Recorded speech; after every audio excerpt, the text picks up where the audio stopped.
štartový zápas so šťastným koncom pre Žabky.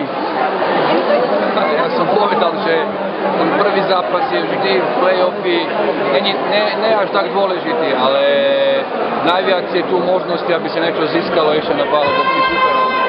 Poviem tak, história sa opakuje minulý rok, to sme mali tiež. Vedeli sme, že keď dáme všetko do toho, že máme veľké šance, aby sme vyhrali.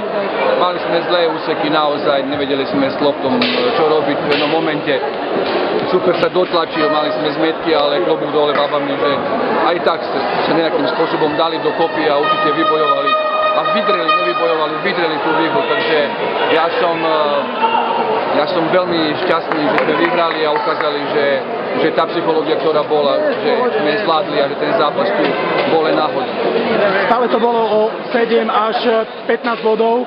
Čo sa stalo v tej štvrtej štvrtine, že sme pustili vlastne takýto rozdiel, že sa dotlačili Ružomberok? Ja si myslím, že jednej strane sme sa možno trochu aj zlakli, že vyhrávame o veľa, ale z druhej strany myslím si, že Super si strašne vyhecoval, získal veľa lopta samozrejme, vytlačil nás strašne v tej obrane, nájsť po tom zónovom obranom, takže tu sme mali ten výpadok a škoda, že sa on stal, keby sme to trošku zmenažovali, myslím si, že by sme možno značne vyhrali aj o 20 bodov Ružomberku.